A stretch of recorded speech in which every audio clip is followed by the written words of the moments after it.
This conference will now be recorded. Getting voice clear. Okay, thank you. Just give me a second. I'm just logging to a presentation.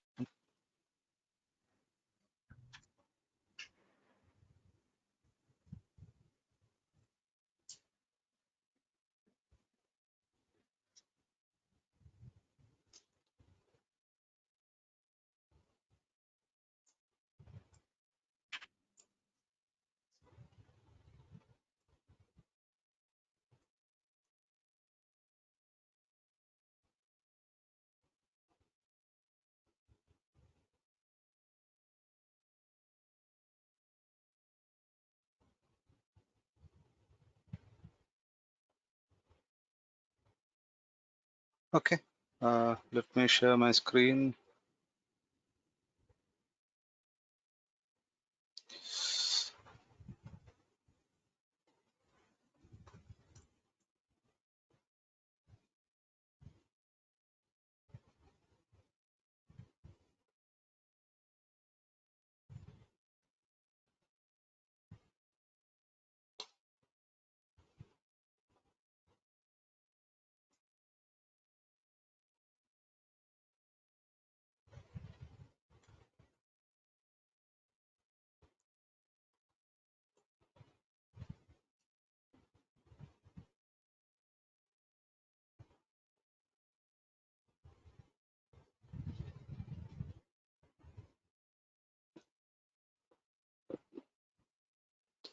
Okay, so firstly, today it would be the first class starting related to the AWS cloud.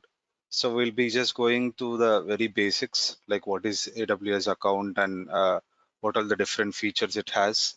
How do you create an AWS account and how do you start with? So after that, we'll go with the different services. So today we'll just concentrate on at least navigating through the dashboard and how do you log into this, how do you create the account and all that. So this particular course would require for everyone to create an account. So all of you should create account and you need to provide few details for creating the account. And this complete course would be like completely free usage of an account. Like you won't be charged on any particular service that you're using. So we'll start with the very basic things in the understanding how like how does this particular dashboard looks like and where are the particular like various services located in this dashboard and all that. So before understanding few things, let's go to the demo presentation that I have given you. So I'll show you a few slides which are required related to understanding the AWS cloud today.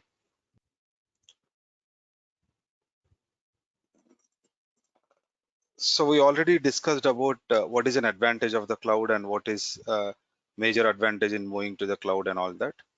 So just give me a second. Let me go to another presentation.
Okay, fine. I don't find that my mission just got restarted and there's a problem with the presentation. Okay, I'll just go with the very basic things.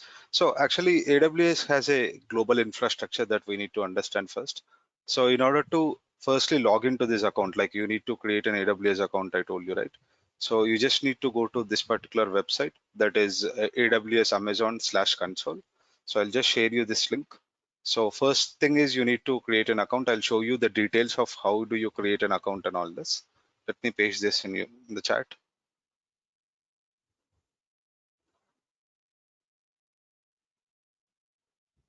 So you can just interrupt me wherever you find any difficult, or if you want any particular, if you have any doubts or anything, you can just interrupt me. So if you come here, you can see few options like sign into the console and login back and all that.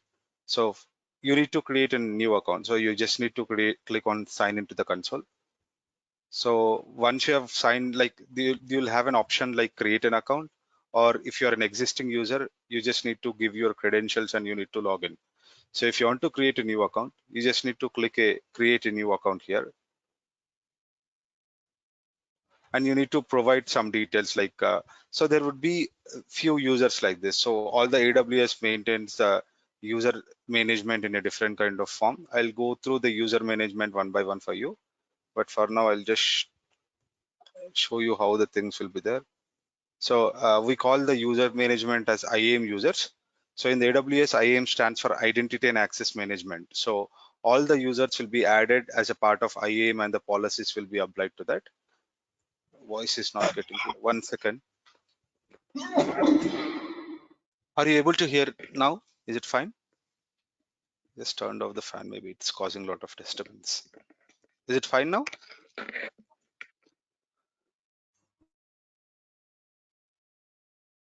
Just let me know if the voice is fine now. I think so. It's good. So all the AWS users management will be done as a part of IAM users. We call it as Identity and Access Not get. Management. Is it fine now? Not yet clear? Hello? Yeah, right now, friend Sandeep, I have one doubt. Suppose if I want to create new. Hello, Yeah, tell me. hello. Yeah, I can hear you. I can hear you.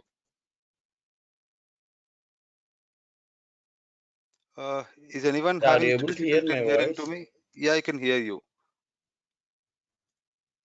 Yes, we can hear you. It's loud and clear. This is Sudhakar. Okay.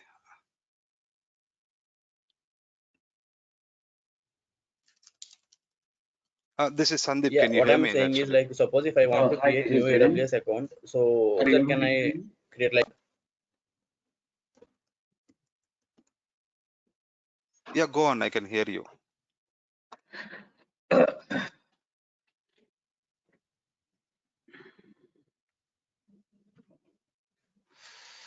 Uh, I mean, sometimes we are not getting clearly. Sometimes, I mean, it's better.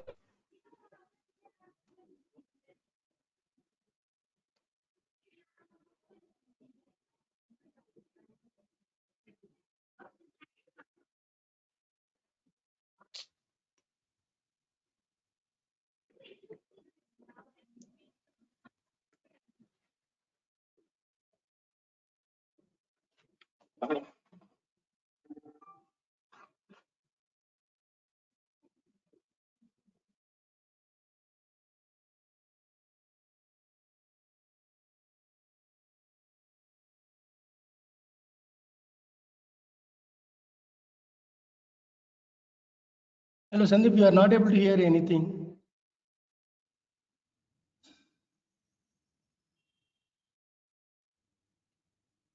Hey, he dropped off to rejoin, so I think we should wait. Okay.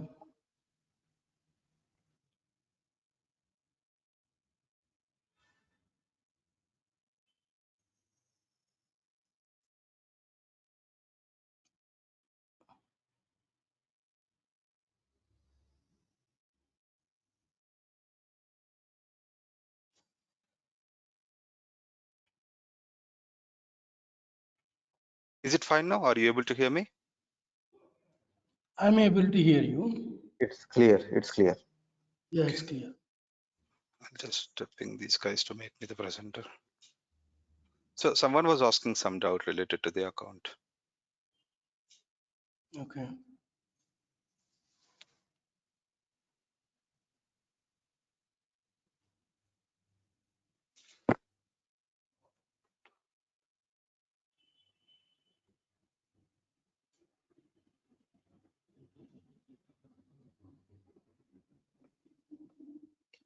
all.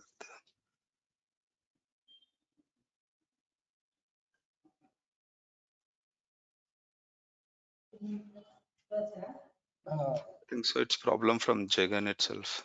Other guys are able to hear me.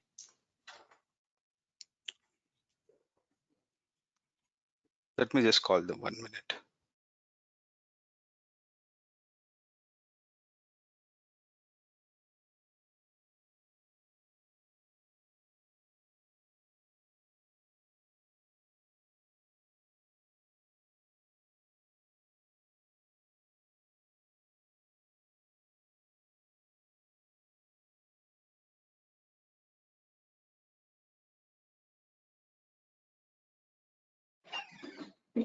ఇదేంది audio పని చేయట్లే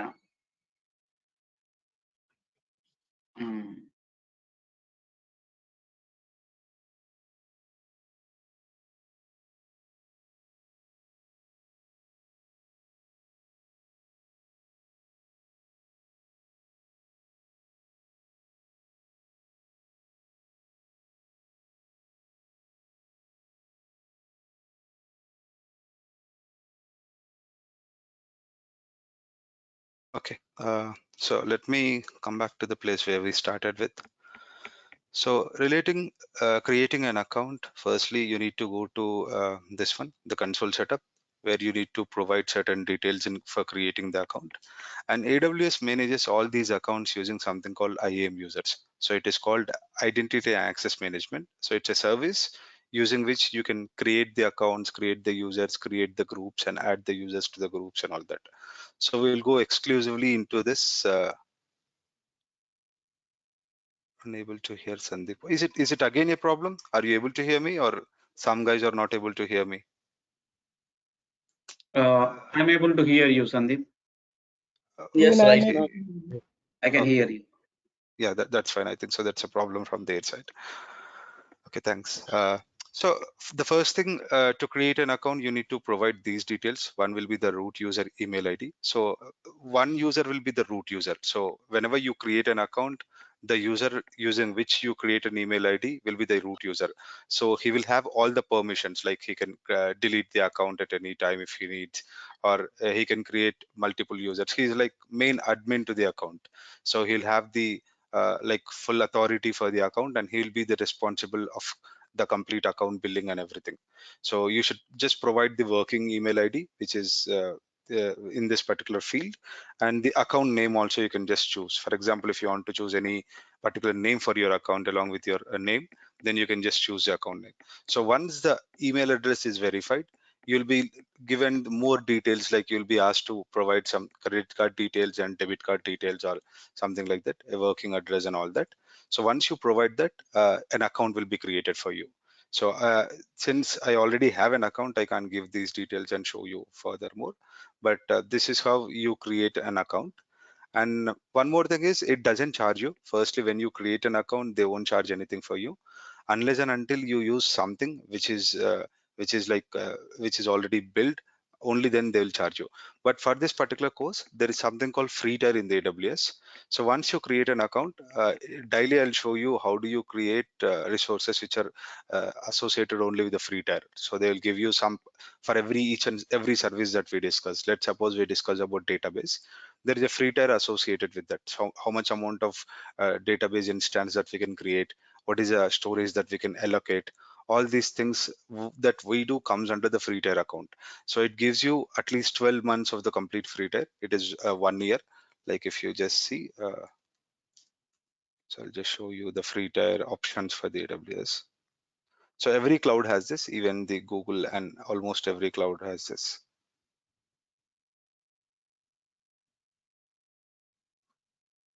This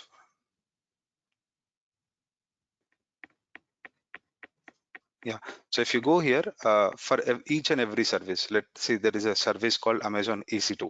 So Amazon EC2 always stands for a virtual machine. So whenever you want to create a virtual machine in the cloud, the service that is related is EC2. It's an elastic cloud compute. So if you see 750 hours are free per every 1 month. So it means that you can create an instance. So with a minimum 1 CPU and 1 gigs of RAM. So that is how we measure the capacity of a VM and all that.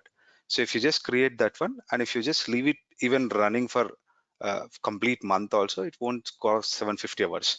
So they'll charge like this. Like generally, if you turn off the instance, let's suppose you created a VM, you used it for particular purpose, and you later stopped it. So once you stopped it, they won't bill for that. So, like they won't charge anything for that. But in our case, we are just using the complete free tier. So it's like you can just run one particular instance for 750, like the complete month. Let's suppose you create two instances. You are working on something and you create two instances and you start using them. And if you don't turn them off, this 750 hours will be divided into two of the instances. And after a month, you'll literally see bill for one of the instance. So that's the reason we'll just see, we are in the free tier. Whatever we are using, what service we are using, we will be in the free tier. This complete course goes in that. And once you use any of that, like let's suppose I create an EC2 instance, and I use for some particular purpose, I need to stop it. So whenever I stop it, they won't charge it. It's like a power billing. So when you use an appliance, they charge something for that. When you stop it, they won't charge it. So almost all the services runs in that way. So you can see all the services that we use, like you can just select the service and you can see how much free tier they're offering for you. So if you see the same thing for a relational database, the database that you create, you can literally create it at least 20 gigs of database storage, and you can use it for your application on that. So like you can literally create a website and you can run freely for complete 1 year also. So that kind of advantage Amazon provides you. And in the course, we'll only use the free tier itself. You don't worry about the billing and all that. So whenever I'm telling you something which is something advanced, I'll tell you that there will be a charges will incur for this. And like the charges also very minimal. Yeah, like and we'll also set up some kind of threshold. Like for example, if $1 or like 500 rupees or 200 rupees, you can just specify that currency also. If that particular threshold also crosses, you'll get an alert notification that $1 is crossed, and you just see what service you're using. And you can just go and see, like if you didn't turn off some service, or if you started using some services more than the free tier, you can just turn them off later also. And don't worry about all this, like the billing and everything will not go into the extra of creating anything. We'll just stick with the free tier and we'll complete the course. Okay, so yeah, once you complete the like this account creation, you'll have these two. Like once you try to access, like once you try to log in, you'll have two things. One is root user, one is Iam user. So firstly, I'll show you how do you log in the root user, and later I'll show you how do you log in the Iam user, or what is an Iam user also. So let's suppose I already gave, I have my account. I just created one account with this particular email ID, and I have my complete account details with that. So I just need to provide the password of it. And for the more security, I have enabled something like the multi-factor authentication. This you can just use Google Authenticator, Geo, or any kind of app, mobile app, and you can just give the code here, multi-factor authentication code, so that even though if you share your account details with some other friends or something, you just have your multi-factor authentication, so that later it won't be misused or anything. Even if the password is, someone hacked your password also, you still have the multi-factor authentication, so that too you can make the account secure. So this is very important, like to make the account secure. Like you should never provide your root details or Iam user details, like with a more powers and all that. You should never give to anyone. So once I have logged into this account, so I just gave my root credentials, the username and password. I'm into this particular dashboard. So this is a whole dashboard that we deal every day for every service. Almost all the services that we create is from here itself in the AWS cloud. And if you see this particular section, so let's hover here and see. So this is the account ID. So this would be very unique for every account. So if I just copy this and paste it here. So this would be an unique account ID. So once you create an account, this will be an account ID. So generally what in the companies does is we'll have multiple accounts, like we'll be having maybe if it is a product based, if you're going to every client, you'll have a single account for them, or you'll have a multiple account in multiple regions and all that. So like always there is an advantage to segregate the accounts. So generally in my organization, it's a product based, and almost for every client, we have a single separate account. We create this, even this AWS account is created in an automated way. I'll tell you all those things later, how do we do that. So, but the details are like this is the account ID and this is the complete account information. For example, you can go to the billing dashboard and see how much bill has incurred for you, and you can create some kind of alerts and everything. I'll show you all those things. For now, we'll just discuss about basics about the dashboard.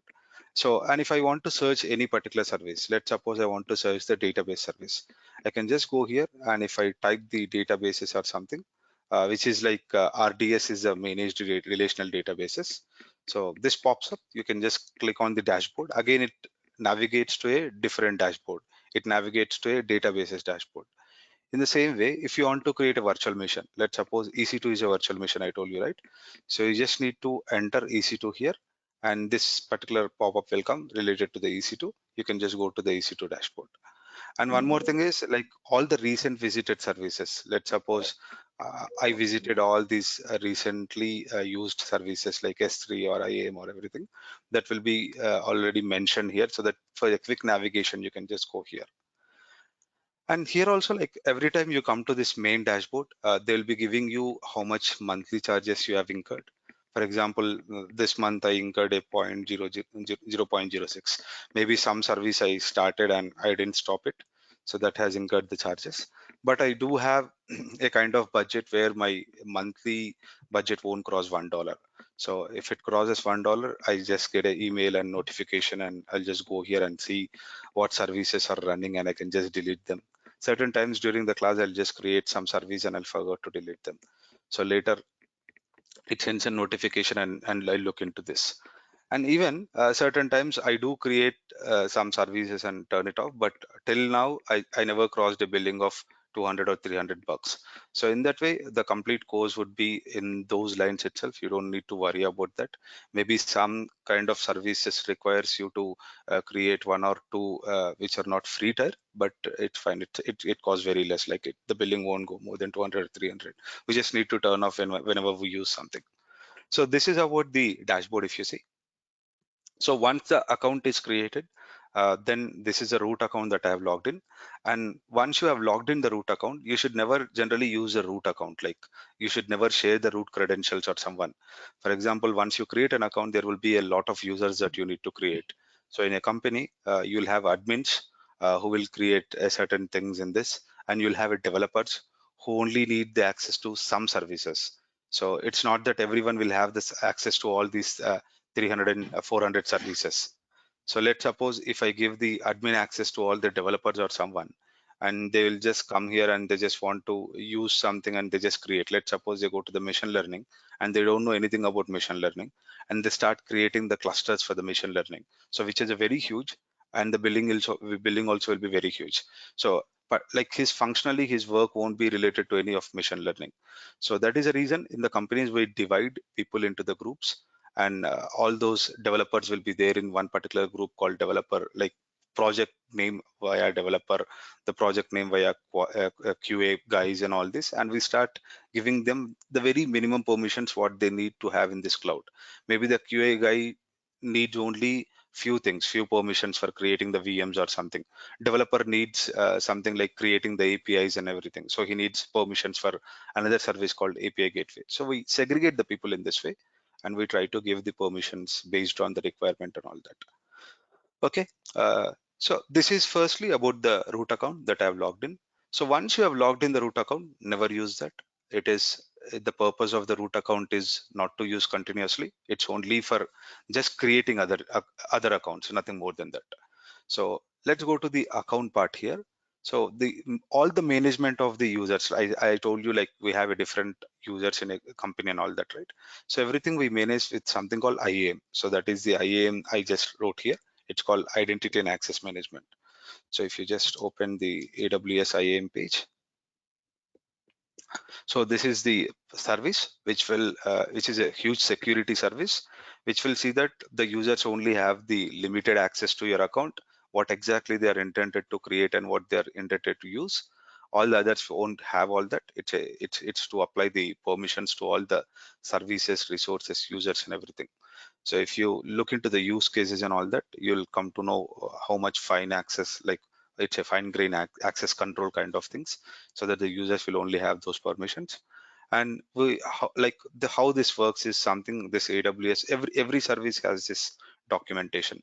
Like for every service, it's always better to refer the AWS documentation also, because it gives you the complete details. For example, if you're practicing for a certification or even for the job change or anything. So to get details, more details about the service than what we have discussed in the class, it's always better to refer the AWS documentation for more things. And if you see how it works, it's nothing but you just go to the AWS console. This is IAM dashboard. So previously, what you see is this one.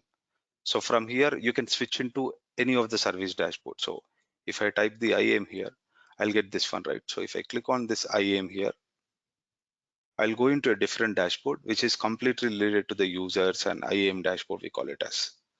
So if you come back here, you just need to have these details. So who are these users? What kind of access they should have? What resources they need to access to? So with these details, you generally create everything. Like you create all the users and everything using these details. So let's go to some part of the slides which talks about the IAM. So I'll just show you this one for more clarity. So now this particular service, like let's first go to IAM service and later we'll go to the different kind of services, because once you create this account, you need an IAM user. That's the reason I'm coming to this particular service. So as I told you, the root account is the one that you create with your email ID, and it should never be used or shared or anything. And all the users within your organization and anyone can be grouped.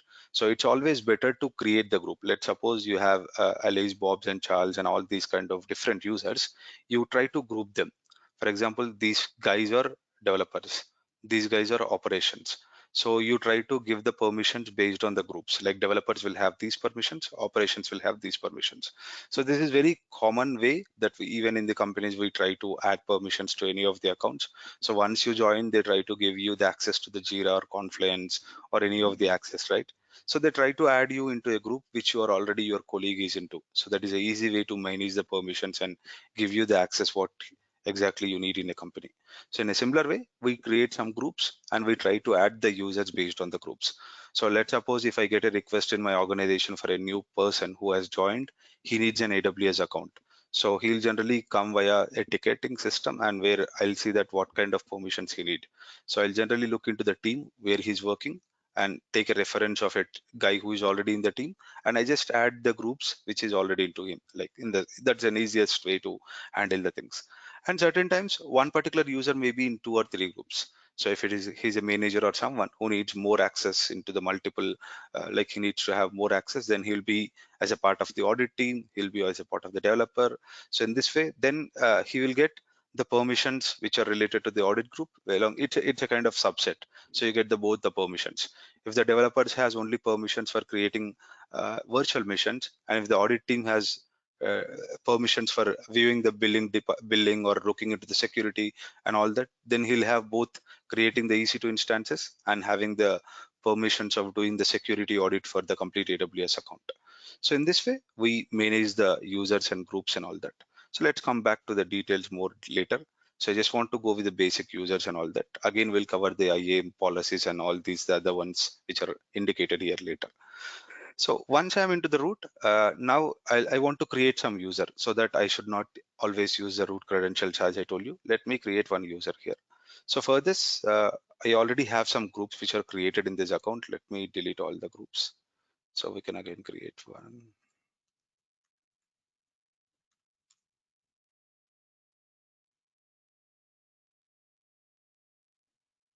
So now I don't have any groups. Let's suppose this is your fresh account and this is how it looks like.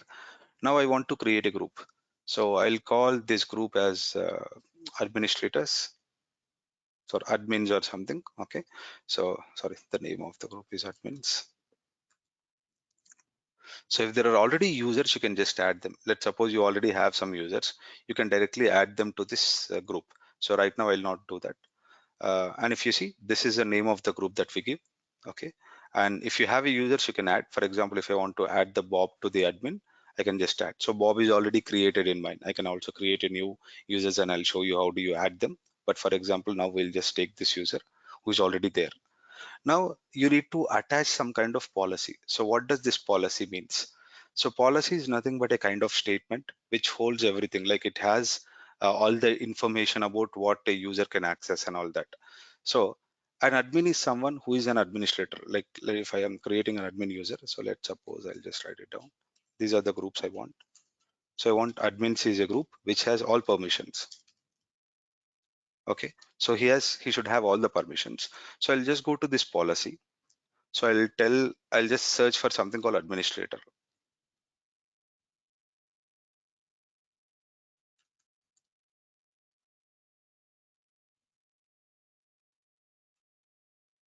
So if you see, these are the lot of administrator access you can see. You can directly give this. So I'll show you what is this policy and all that later. But here, if you see, there is something called administrator access. So I want to give the admins something called administrator access. And if you see, it provides a full access to the AWS services. So he has already mentioned this in the description. We'll later go to how do you create the policies also. For now, I'm just giving this. So to show you how do you create a group. So I'll create a group. So this group now has the complete administrator access, right? Now I'll just go to this users group section. You can navigate to anyone if you want to. You can just click on that. You'll toggle into that. So now if I click on this admins, so this is a group I just created. Okay, I can just give the group description saying that this is a group which are intended for the AWS admins itself, so that if someone like if 3 or 4 people who are managing this account logins to this, he can identify the group name. If not, if it is application, let's suppose if it is a web application, so I'll give web application admins. Maybe people can understand, okay, this group is related to this particular project web application and all that. So now if you see the permissions tab, if I just click, he has a complete administrator access. So if I click on this plus icon here, it will literally give me a kind of document. Like it will give me some document which will be telling, like if I just copy this. So this is how the policy will look like. We'll go into the policies later, but I'm just show you how it looks like. So this is a policy statement we called it. There is a version for this. So every policy will have a version. It's a simple JSON document. So what it is saying is on every resource, like whatever resource AWS you take it, you have an action, like you can perform every action. It's a kind of HTTP action, like you can delete or you can add or you can do any kind of those actions here. Effect is you are allowing. So this particular statement means that all the users who are there in this particular account, like admins, will have access to everything in the AWS. So not only one or two, everything. Like if I click on this administrative access here, it gives me more details what that particular policy talks about. So if you see, if I go to the policy summary, here you have two things. One is JSON document where you can see this kind of statement, or you can click on this policy summary. So what it is saying is all the 325 services which are there in the AWS are given the access to this particular group. So it means that he has everything. He can do everything. He can delete or he can create or he can do everything in this particular group. So that is the reason in the companies, this particular policy will be only applied to main people who are admin of this, like DevOps guys or SRE or someone who is the main guy who has complete control of this account will be giving the access to them. If not, normal users won't have this administrative access. Okay, so let's not deep dive into this because I'll again show you creating the policies and what is a policy, what is this JSON document and all that again. For now, you just need to create one group that is called admins. So this is something you need to take it back to your home and you need to practice this one. That is the reason I'm just showing you this. So one user, like I just created one group that is admins. So let me create some users. So I'll delete the existing ones.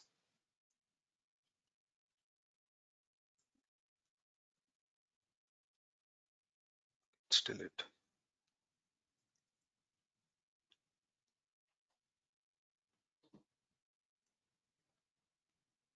Okay, now there are no users. If you see only the root user is there, you can't delete the root user like this. Either you need to discard your account, like I want to permanently close this account or something, only then this root user will go off. So now I want to create some users. Let me create one user. So I'll just give the username as Sandeep. This is my user. Okay, I'll give him both these. One is like programmatic access, one is AWS management console access. So I'll discuss about what is a programmatic access later. So AWS management console access is what I am doing right now, where I'm logged in, where I'm using this particular account and all that. That is the dashboard access and everything. Let me generate a custom password.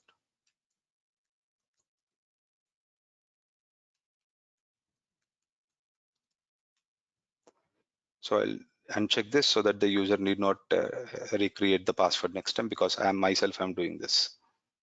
So now once the user is added, I want to add into some particular group. As I told you, first you create the groups and later you manage all the users and adding them to the different groups and all that.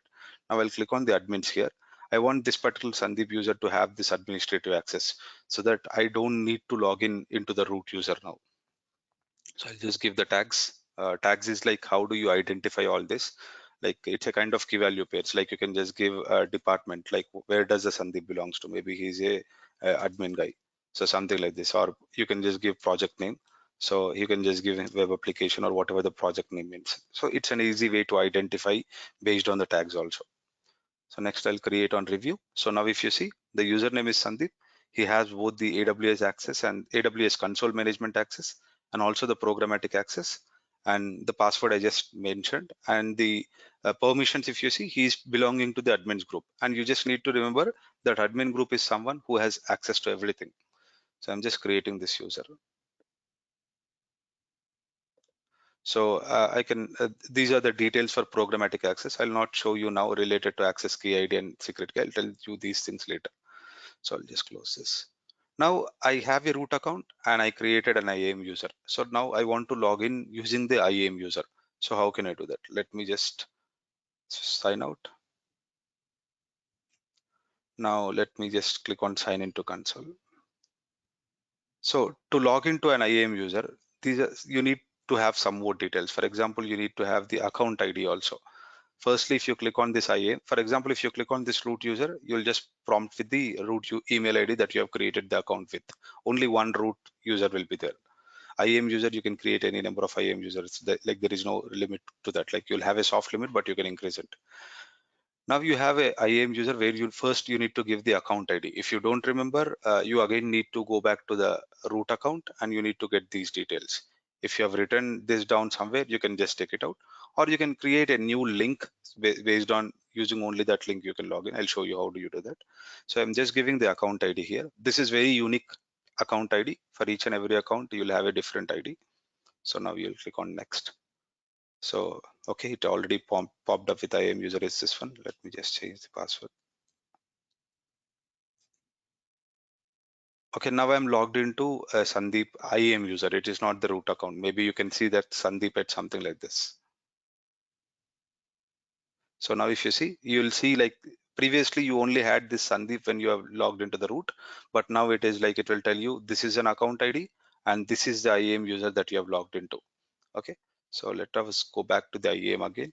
So here I'm admin again. So I have every permissions here. I can do anything. I can literally delete something or recreate or like do anything. Like I have the complete access to all the 386 services or some number which it has shown.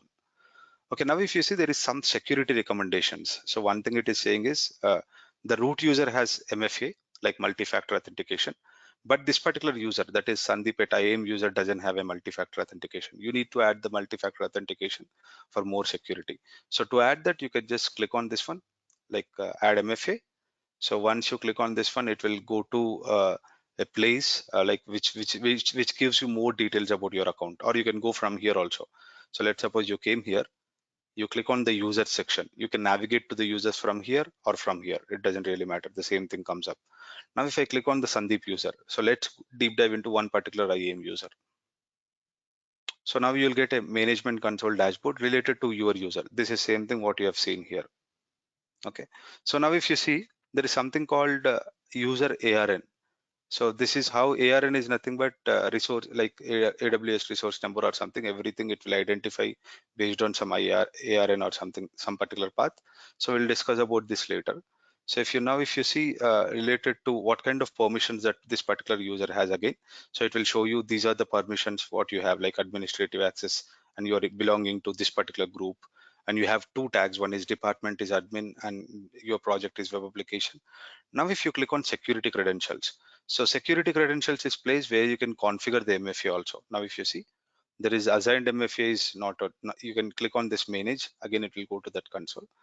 And now if you see, this is one more way how you can log into the console. Like if I copy this, if I paste it here, so instead of every time giving these details, let's suppose instead of every time I give the account number, give the Iam user, I can just use this particular URL. Like if I just copy this and open in a new tab, or like I will go to the private browsing.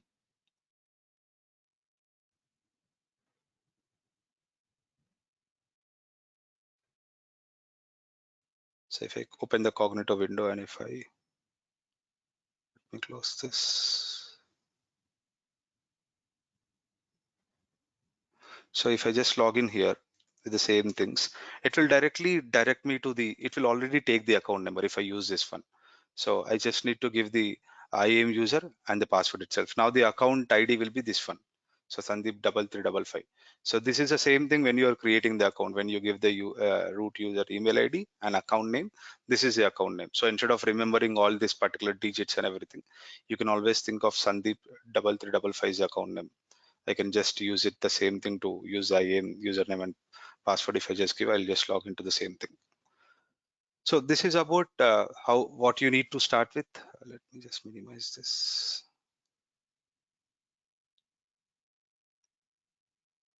Okay, so this is how you start with. You just create the user. One is the basic administrator user. And now if you want to configure the MFA, okay, if you click on this one, now it will ask you whether you want to have a virtual MFA or any hardware or anything. Like if you take a virtual MFA, then you just need to give some, you just need to open your Google Authenticator and scan this QR code and enter this MFA, then it will be assigned to that. So every time once you log in, there will be an MFA to redirection that you need to enter. And I always advise everyone to have this MFA for this, because I have seen the people who got this account hacked and later like unknowingly someone will start hacking and they will be creating everything and there will be a huge billings, and unless you see that like it's all has happened. I had one of my friend in the Canada who has just went to a coffee store and where he has opened his laptop and used for something. He didn't even use this AWS console. It was created some years back, but those credentials are stored in his particular browser. Later that were hacked and he doesn't have any MFA and it was used and misused, and there are a lot of problems that the people get that huge billing.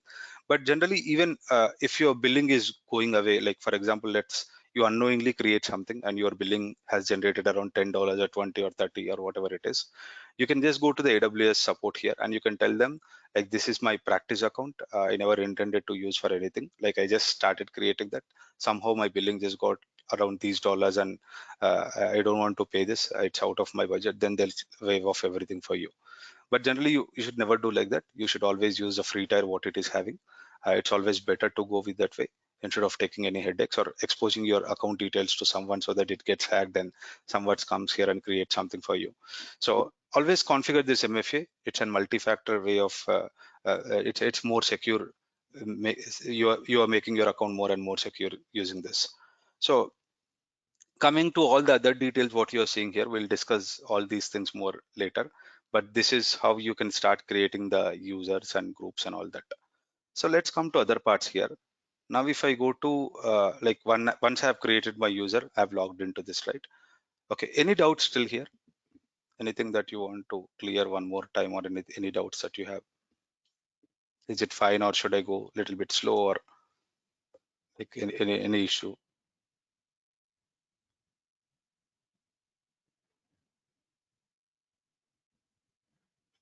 Anything? Do you want to clarify on anything, or are you fine? Is everything good? Yeah, for me it's fine, Sandeep. Okay, thanks. Yeah, it's okay, Sandeep. Okay, thanks. Okay, let's go to the other things. So now I'm still I didn't tell you more about this users and IAM. I'll again tell you, like tomorrow we will deep dive into the different things, like going into multiple, creating more groups and more users, and how do you define those permissions which are fine grained, like only these people should have these permissions and all that. We'll discuss other part now. So now if you see here, we have something called global. Like if you see, you have different regions. I'll just go back to the AWS main dashboard. So now once you come here, you see many different regions. For example, there are at least, these are all different locations. If you see, it is North Virginia, Ohio, and you have Mumbai region, and you have Frankfurt and EU regions and different regions. So what exactly are these regions? So if you see the AWS infrastructure, so AWS is wide popular due to its way of having this global infrastructure. It has its data centers almost all over the world, and all the regions that you see, for example, the regions that I've clicked here, so they are nothing but, let me just close these tabs.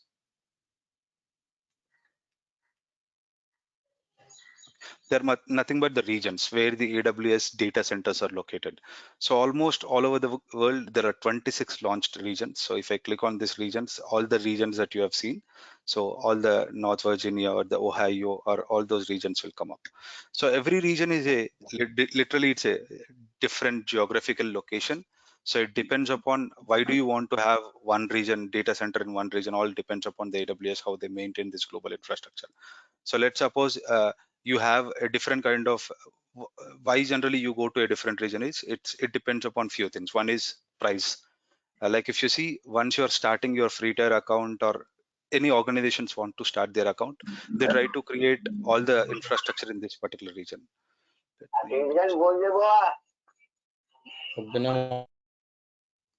Okay. So now if you see, once you create an account, the default region will be the North Virginia, because this is a very biggest data center that AWS has. Even the charges related to this particular data center are a bit less if you compare to the other regions. For example, the real estate in Mumbai is very costly. So if they want to have the data center there, they need to make that not all the people near the Asia or the India will, if they start using this particular data center, then they need to have more data centers and more space and all that. That's the reason the pricing would be little bit bigger, not the one, like if you see the overall pricing, it will all be only a little bit difference. But generally, it, like for example, if you create in the North Virginia, it's bit cheaper if you compare to the Mumbai region. So in that way, the charges will incur. So if EC2 instance is $1 in this, in the Mumbai, it may be $2, something like that. So in the same way, like if you want to use these regions, let's suppose you're targeting, let's suppose you're creating some Swiggy app or Zomato, which is related to the Indians itself, like the people from the India itself start using that kind of application. Then it's always better to have those servers in the Mumbai region, because the latency, network latency will be very less. You have the servers very nearby, so that the application will be faster to the access and all that. So that's the reason it's like based on users also, you create the like you choose a region. So let's suppose if I want to create EC2 instance in the Mumbai, I'll click on this one. So then my complete account will be shifted to the Mumbai region. So everything I create except IAM. IAM is a kind of global, like these account users or something. It's a kind of global one. That's the reason if I choose IAM, like let me just choose this one. So whenever I choose IAM, I don't get any region here. So it points out it's a global one. So the IAM account that you create, the user that you create is applicable to all the regions. It's not a single region. That's what meant here. But if it is like EC2, like let's suppose I'm creating some virtual machine. So I come here, this is a dashboard which is related to creating the virtual machines. So if I start creating, if I launch an instance, it goes into the Mumbai data center. So this specifies that. So let's suppose there are the people like you are running some kind of organization where you have the data which is related to locals, like they have their all the privacy data and everything. So if you are targeting the particular application to the Europe also, you always try to put your data center in somewhere in the Europe. In my company, I have like European clients and I have the US guys. So all the US based customers will have their data centers in North Virginia. All the Europe will have in the Frankfurt, because they have this GDPR laws where data protection is very important. Their data should not be exposed to the outside from the Europe. Then you need to have your data centers in the Europe, and you need to spin up the complete application in their locations itself. So in this way, AWS has complete global infrastructure where you literally you can create. Let me just go to the other tab. Okay, where you can create in any of the region. So choosing the region will be based on all these things, maybe related to the users, based on your application, based on the pricing also. Like if you want the lower prices, you choose North Virginia instead of the Singapore or Mumbai. So it's all depends upon that. So this is about the regions, and next we have something called availability zones. So there are 84 availability zone. So every region again will have availability zone. Now the AWS is having the data center even in the Hyderabad also. They're just building here near the Wipro Circle and all that biggest data center that they're trying to have. So maybe the availability zones is like they divide the complete Hyderabad zone into 3 parts. Like for example, one data center would be there in the Uppal or somewhere, geographically somewhere north, and one data center would be somewhere in the high tech city. Another data center will be somewhere in the Medak. So it's like 3 different zones. They'll have the data center. Those term of that particular location is called availability zone. So whenever you have the high available application, let's suppose your application will, like for example, if there is some problem in the Uppal area, if the power goes down or if there is floods or something, that particular data center will go down, but you still have the data centers in Hyderabad in other 2 locations. So in that way, AWS always try to maintain in one region you'll have multiple data centers. So those things again you'll come to know when when I'm launching something, when I'm creating some resources or some particular EC2 instances or something, you'll come to know. So let's go to just North Virginia. So whatever you do in your account also always stick to the default region, that is North Virginia, which is a cheaper one and a easier one. You need not change every time once you come into this. So like you stick into one region and you create all these things. So that is about regions and availability zones. So whenever you want to have your application high available, let's suppose if one data center goes down, your application will be still running in the different data center. So that's the reason in one region you'll have multiple availability zones, we call it as.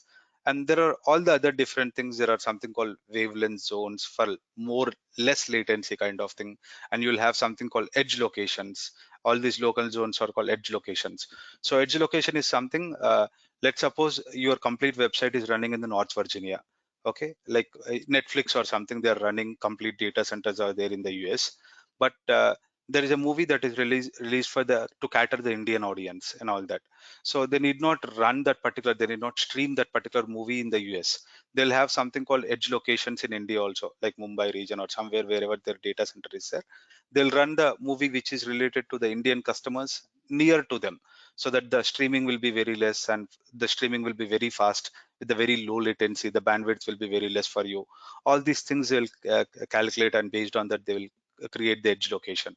And there are many use cases for this. For example, let's suppose you have a New York Times or some newspaper, and where you want to like for example, the people who access the New York Times from India, they want to have in a different regional languages, or if any German is there, he wants to access a New York Times, he wants to get his newspaper in his local language. So then they'll have an edge location in the Germany. All the content of the website will be downloaded in the edge location, and there'll be some kind of translators also which will convert the complete English into the German language where they'll access that particular thing. So there are different use cases. Based on that, the ads will be generated. For example, if you open the YouTube in India, you get all the ads based on like your IP location and all that, right? That is done via edge locations and all that. So AWS has at least 310 points of presence. So they have the huge infrastructure. That's the reason people are more like they want to use the AWS cloud, because it's located all over the world and in every location. Okay, if you see, this is a map where you have the global infrastructure spread across the globe, and the people can create their servers anywhere if they want. And even the new locations, if you see in the Hyderabad, it is very coming soon. So in India, you will have 2 locations. One will be the Mumbai, one will be the Hyderabad. So if you take the Australia, you'll have in the Melbourne and Sydney, I think so. So in this way, they'll have this complete spread, and your application depends upon your usage, again depends upon your users, everything. You'll have your data centers in that way. And sometimes your application should be there in every place. So then you'll use some kind of automation where you just change the region and you try to deploy that. So we do all these things via scripts and everything. We don't regularly come to this dashboard and go to that particular region and start creating them. So I'll tell you all this while the very basics automation that we pick up. So that is about basics of like how do you log into your account and how do you start with. Like I want you to create an account firstly. So I don't want you to get into more information on the first day itself. First, create an account, create an MFA for the root user also, and create one particular user and create one particular group, that is admins group. So I think so you are clear with this. Just go to the groups, click on create group, and you can just mention the name, and in the policy you just use administrator, like where it is full access. So later I'll tell you, tomorrow we'll go more into this more into this particular topic of IAM. Then I'll show you how do you create all these things.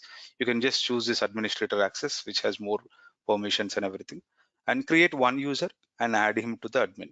So this is only that you need to take away today and you need to perform.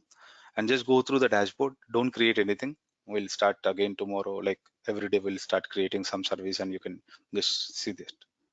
So any doubts still here?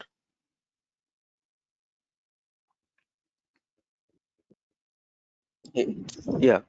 Hey, when we create an account, right? So does it replicate across the all regions, or like? So what I'm trying to ask is, uh, I'm setting up an account or creating my virtual machines or etc. So does it replicate across all regions, or like No, do no, we need it will to be, opt for the service?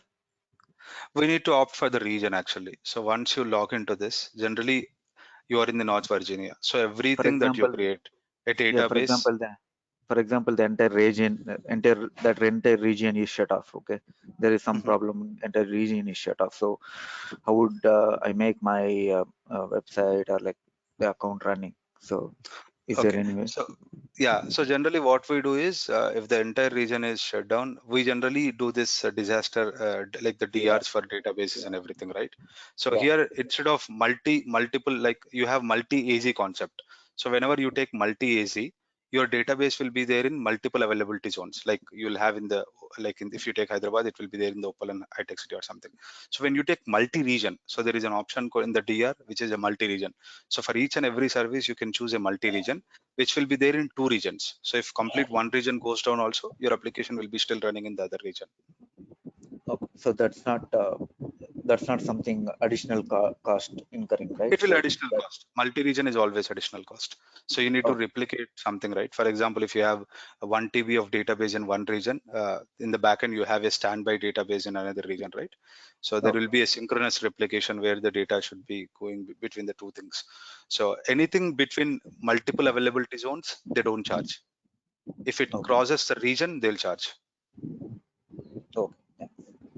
And when once you come to the account, like you will always stay with this North Virginia. If you create a database, let's suppose you create a database, you need to choose this, like always you'll be in this region and you'll go to the database. If you go to the another region, you don't find that database because it's in that another different region, right? So it's not that it replicates.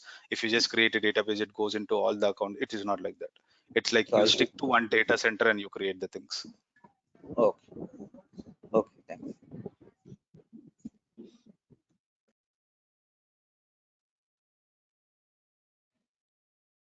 Okay, I'm almost done with today's topic. So if there is any doubts, you can just ask me. And if there is any feedback also, if you want me to go a little bit slow or any doubts, you can just shoot me at any time. Like you can just stop the class and you can just point out anything at any time. It's not that we just take the questions only at the end of the class or something like that. So I hope you're fine, or if you have any doubts, you can just ask me. Hey, just on the course content, right? So it would be Okay. great if you can share across the course content so that uh, we can go Yeah. through the concept before the class to Yeah. get Sure. more Sure. understanding. Yeah. Yeah. Sure.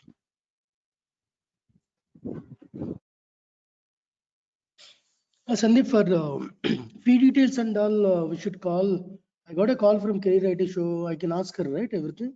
Yeah, they will do all the things. They'll have the recordings, they'll have the presentations and everything.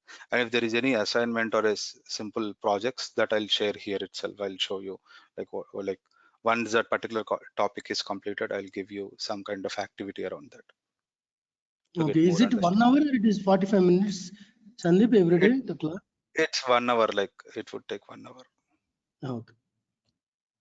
Maybe certain times it would extend to more 10 to 15 minutes based on the topic, and Yeah.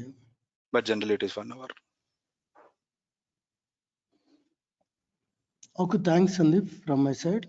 Uh, Thanks, Sudhakar. how many days it will take to complete the entire course, Sandeep? It would take around 5 to 6 weeks generally. It will take maybe 5 weeks to five to 6 weeks, majorly five. Like I'll try to finish it off in the 5 weeks at least. Sandeep, Deepak here.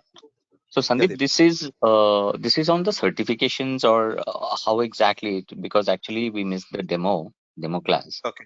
It So is like I'll tell something between the DevOps, AWS DevOps, and AWS Solutions Architect. Like both the things will combine in this course. Uh, okay, Generally, certifications you require more in practicing the questions and all that, but the topics will be covered. The only thing is I'll not go with the questions and all that. You just need to figure it out. But correct. basically, all the things will just cover. Everything will cover. So actually, this actually we will be more looking on the solution architect and the developers sort of thing. DevOps, not developers. Developers will be a different thing again.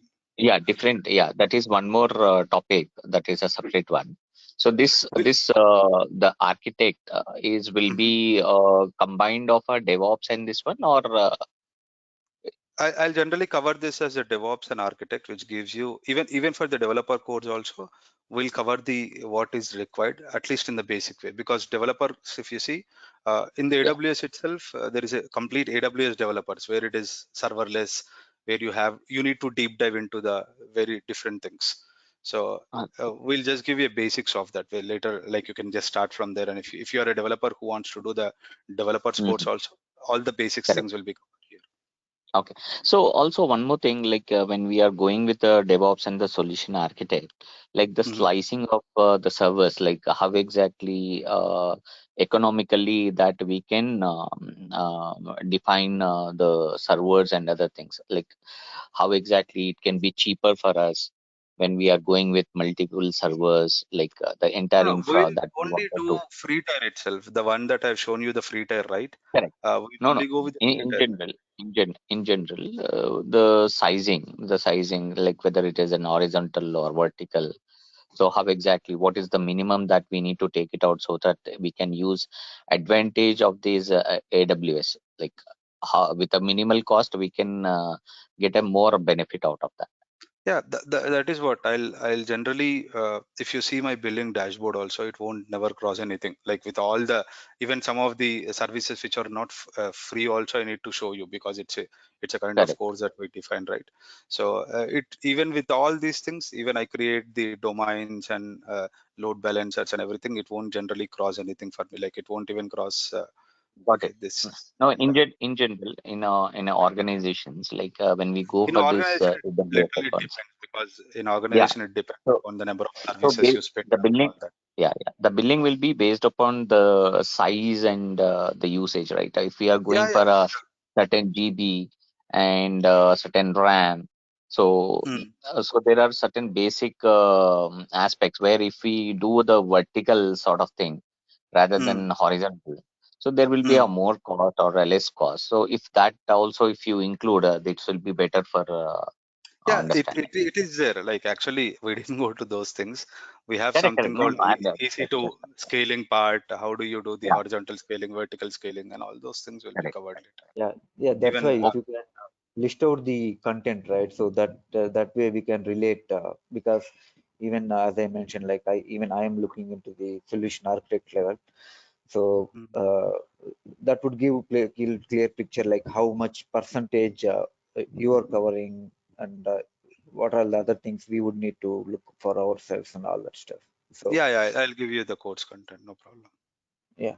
So roughly how much do you think like the SL for the solution architect this course will cover? So, see, actually, the solutions architect is something which needs more like it's not only the resources or services that we discuss here. It needs the how do you combine the things actually. So that is more important for you. So it is knowing more about concepts and all that rather than number of services and all that. So we'll cover these things. For example, we'll go with a normal static infrastructure, like just creating EC2 instances and something like that. Later we'll go into the scaling part, like how do you do the like all these things, like if you see the auto scaling, where do you do the vertical scaling, a dynamic kind of provisioning of infrastructure. And we'll also discuss the serverless concepts. So without a server, I should be able to run my complete code and a website or something like that. So how do we create a serverless infrastructure architecture and all that? And we'll also discuss the microservices like the Kubernetes or containers. How do you have this microservices architected and all that? So these are the 4 to 5 things what solution architect will look. So we'll cover all those things. So it's only how do you, architecture exam will be based on like what kind of they'll give you a problem definition. You need to figure out what service you can use and how do you better make the things in that way. So we'll cover much of the part of it. Okay. Okay. So I can only tell in this way, it will be better if you understand in a kind of architecture like microservices, monolithic, mutable infrastructure or something like that. Instead of saying I'll cover this service, that service, you can't relate to the. No, yeah, I understand because I myself I'm a technical architect, so Okay. I'm pretty much aware of uh, the in-house infrastructure and also. Yeah. So that's the reason I'm not telling in a kind of services. I'm telling in a kind of architectural way how I to. understand. Yeah. Yeah. So once I cover, like for example, I cover virtual machines, I cover databases. When I cover the external storage, combining these three things, I'll show you a three-tier architecture how you can do it. So once I'll tell you there is something called API gateway where you can build the APIs. You have a Lambda functions where you run your code as a functions kind of thing. It's a new paradigm where without server you run some things and you just run when you require and when you come out and all that. So using that serverless, how you can integrate that into a normal three-tier architecture. Once we discuss about microservices, there is a two services which is related in the AWS. One would be Elastic Container Service, one would be the Kubernetes one. So how that architecture will come into these things again. So we'll go in that way. Sure, that makes sense. Yeah.